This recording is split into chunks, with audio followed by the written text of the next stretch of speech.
এই যে 120 টাকা, এটা কে মূল্যটা নির্ধারণ করলো? এগুলির যে ধারাগুলি লঙ্ঘন হয়েছে তাতে 1 লক্ষ টাকা ফাইন করা যায় আপনাকে। এখানে যেগুলি বাংলাদেশে তৈরি হচ্ছে সেটার তো লায়াবিলিটি হচ্ছে উৎপাদনকারীর, আর যেটি বাংলাদেশে আমদানি হয়ে আসছে সেটার লায়াবিলিটি হচ্ছে আমদানিকারকের।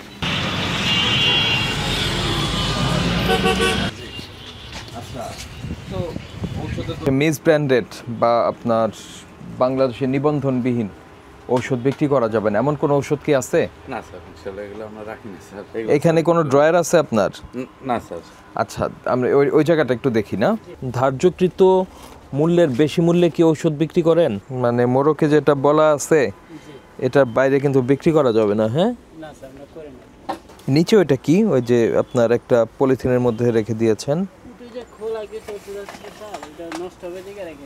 একটু উপরে উঠান তো দেখি আমরা।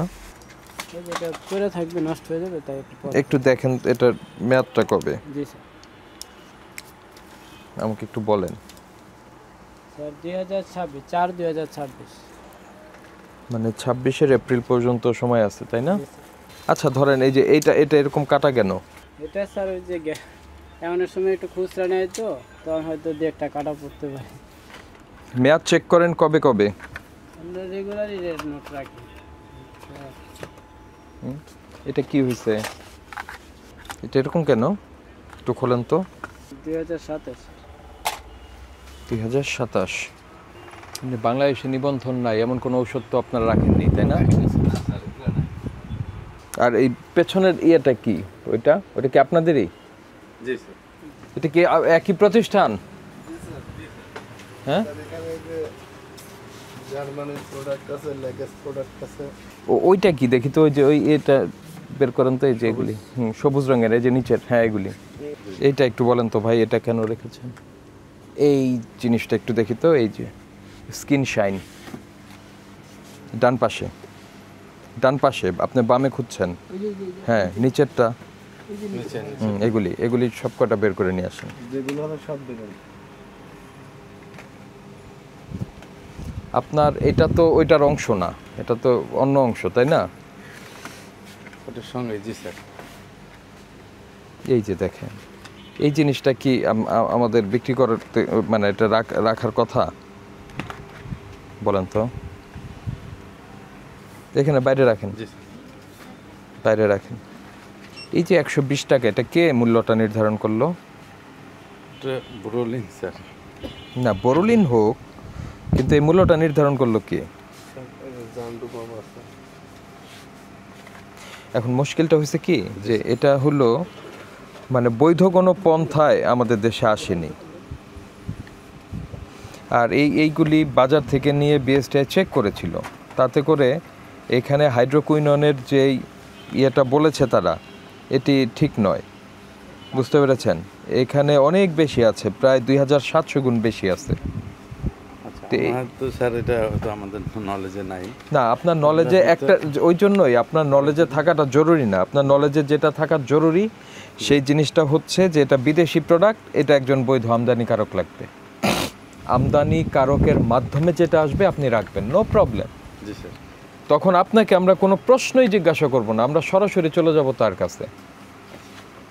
ওকে, হোয়াইটেনিং এই শব্দ বা শাইনিং যেটাই থাকবে এই ধরনের ক্রিমে আপনার বিএসটিআই এর অনুমোদন লাগবে। মোরওভার এটি হচ্ছে প্রেসক্রিপশন ড্রাগ, মানে আপনার প্রেসক্রিপশন ছাড়া বিক্রি করাই যাবে না।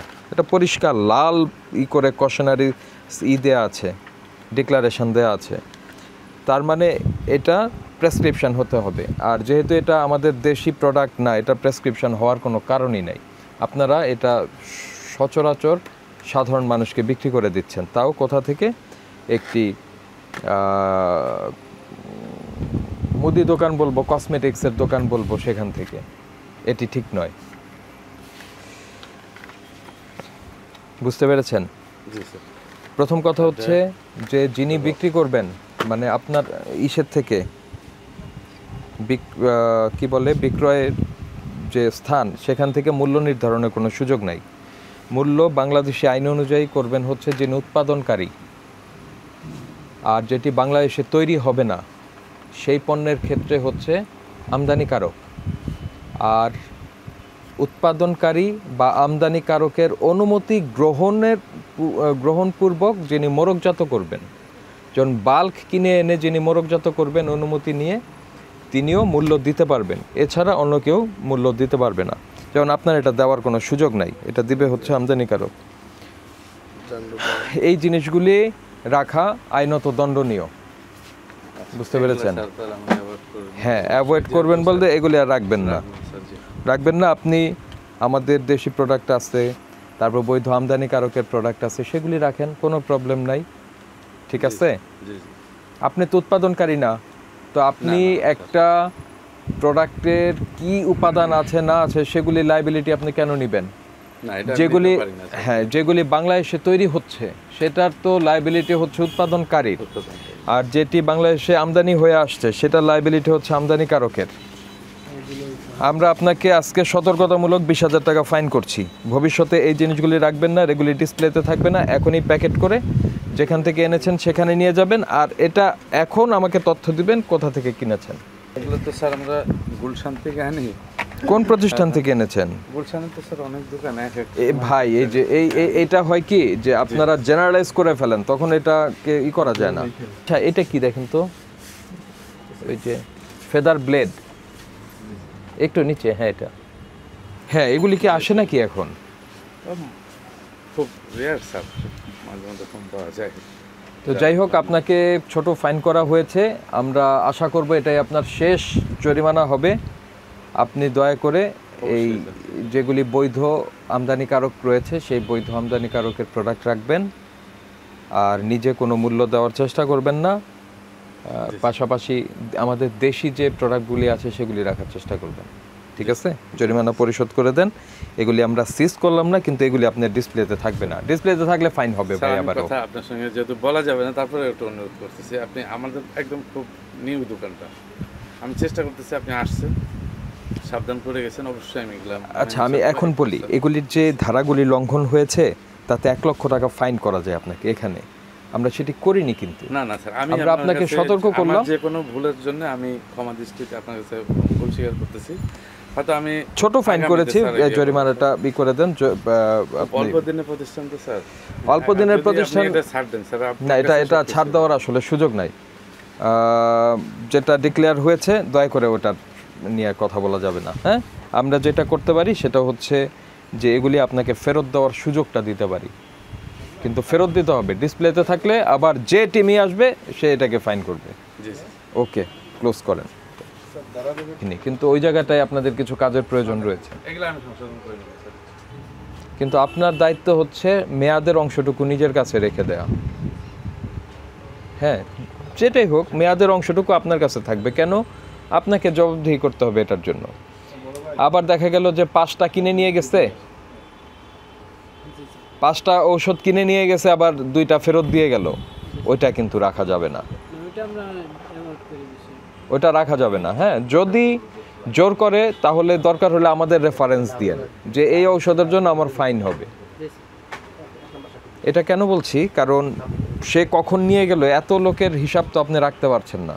অনেক কাস্টমারের সঙ্গে আসে। সে দেখা যাবে যে তার মেয়াদ উত্তীর্ণ হয়ে গেছে, বাসায় মেয়াদটুকু কেটে আপনার কাছে নিয়ে আসছে যে আমি 5টা নিয়েছিলাম আপনার কাছ থেকে। হ্যাঁ, এরকম হইতে পারে স্যার, অবশ্যই। এই কারণেই ওইটা রাখা যাবে না। মেয়াদের অংশ যদি থাকে তাহলে সে এটা ফেরত নিতে পারবে, কিন্তু এখানে সমস্যাটা কোথায় আমি বলি। এই যে ঔষধের যে স্ট্রিপটা থাকে, এখানে যদি মাইক্রোপ্রোর হয়, মানে খুব সূক্ষ্ম ছিদ্র হয়, কেউ কিন্তু দেখছে না। ওনার কাছে এটা যে যত্নে আছে, এটা তো ভোক্তার কাছে ওইভাবে নাও থাকতে পারে। সেই ওষুধটা উনি এটা জমা রাখলেন এবং ঔষধটা অন্য কেউ কিনে নিয়ে গেল, তখন এটার সঠিক পারফরমেন্স পেল না, বা এটা দেখা গেল যে যেটা যে ইন্ডিকেশনের জন্য ওষুধটা খাচ্ছে সেটা হলো না, অন্য আরেকটা কিছু হয়ে গেল, তো সেটা লাইবিলিটি কে নিবে? এই জন্য কথা হচ্ছে যে আপনি ওষুধ যেটা কিনবেন সেটাকে আর ফেরত না নেওয়াই ভালো। দেখা গেলো এত সূক্ষ্ম ছিদ্র হয়েছে চোখে পড়ছে না, কিন্তু এখান দিয়ে বাতাস ঢুকে ওষুধটা ড্যামেজ হয়ে গেছে, তখন এসে ধরবে তাকে যে আপনার কাছ থেকে নিয়ে গেছিলাম এটা, সে ওষুধ খেয়ে আমার পেশেন্টের এই অবস্থা হয়েছে। কিন্তু উনি তো এটার জন্য দায়ী না। দায়ী দেখা গেল যে যার কাছে গেছে সে ঠিকমতো রাখতে পারে নাই, ওটা কোনোভাবে টর হয়েছে, কোনোভাবে ফোল্ড হয়েছে, ও কারণে ওটার নষ্ট হয়ে গেছে। এটা এই কারণে আমরা বলি যে আপনার বিক্রিত ঔষধ, বিক্রয়কৃত ঔষধ আপনারা ফেরত নেবেন না। Thank you. ঠিক আছে, একদম যদি যেটা ইনট্যাক্ট আছে, প্যাকেটে ঢোকানো আছে, সেগুলি আপনারা ফেরত নিতে পারেন, কোনো সমস্যা নেই। এটা বুঝে নিতে হবে আপনাকে। আমরা যেটা